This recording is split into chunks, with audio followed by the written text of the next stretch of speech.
nuit même où Jésus allait être livré, les apôtres préparent le repas de la Pâque.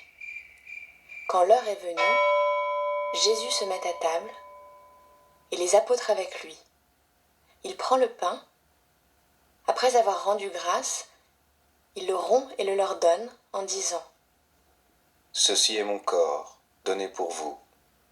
Faites cela en mémoire de moi. » Et pour la coupe, il fait de même à la fin du repas en disant : « Cette coupe est le sang de la nouvelle alliance répandue pour vous. Cependant, celui qui me livre est là, à côté de moi.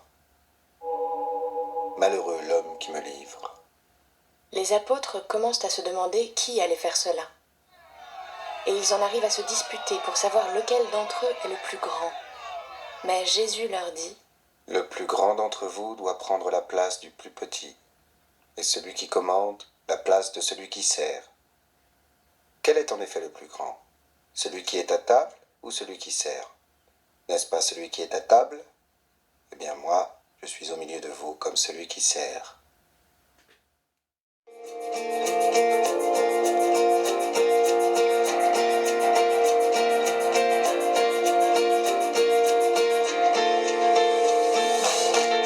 Alors Théobule, tu me demandes si quand on communie à la messe, c'est comme si on mangeait Jésus.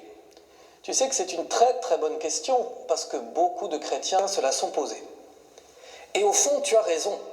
À la messe, quand le prêtre prie sur le pain et le vin, ils deviennent vraiment le corps et le sang de Jésus ressuscité. Mais tu comprends, Théobule, communier, ce n'est pas manger Jésus comme je mangerais un bon steak frites ou comme tu ronges un bon os dans ta niche. Communier, c'est recevoir Jésus au plus profond de son cœur, dans tout ce qu'on est. C'est être en relation avec tous ceux qui aiment Jésus, qu'ils soient en chemin vers lui ou qu'ils soient encore ici sur terre.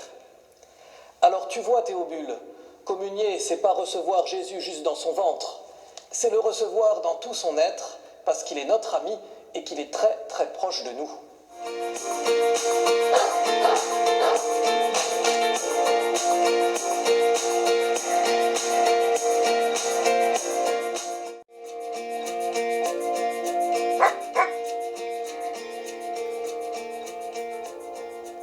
Alors, pour faire du pain, du blé, un peu de sel, un petit peu d'eau, eh bien tout y est. Alors Théobule, tu me demandes pourquoi Jésus a choisi du pain et du vin pour l'Eucharistie? Eh bien, je vois plusieurs raisons. Pour faire ce pain, il a fallu beaucoup de grains de blé. Et pour faire ce vin, il a fallu beaucoup de grains de raisin pressés. Imagine que tous ces grains de raisin et de blé représentent tous les hommes. L'image du pain et du vin nous aide ainsi à comprendre que dans le corps et le sang de Jésus-Christ, tous les hommes sont rassemblés et ne forment qu'un seul corps. Théobule, ça t'arrive d'avoir faim? Ah oui, je sais que tu aimes bien les croquettes. Eh bien, nous aussi les hommes, nous avons faim et soif. Mais pas seulement de nourriture. Nous avons faim d'amour, nous avons soif de paix.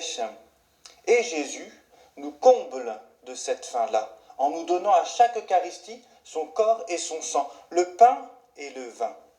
Il vient ainsi nous rendre visite et s'installer au plus profond de notre cœur.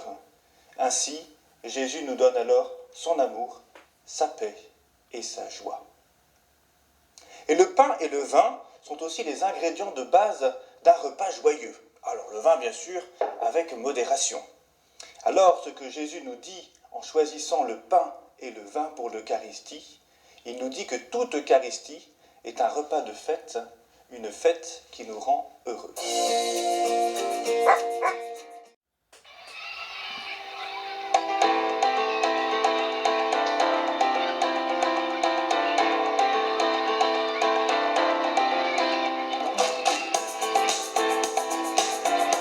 Quand je communie, j'ai vraiment une impression d'être avec Dieu.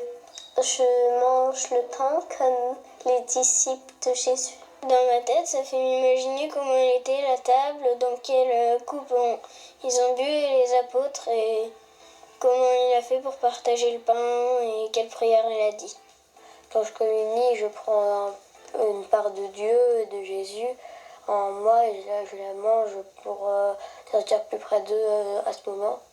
C'est vraiment extraordinaire que Jésus peut rentrer dans ton cœur si facilement.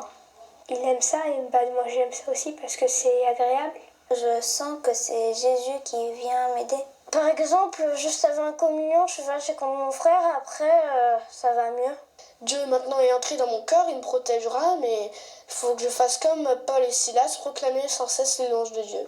Et le cœur attend Jésus ouvert.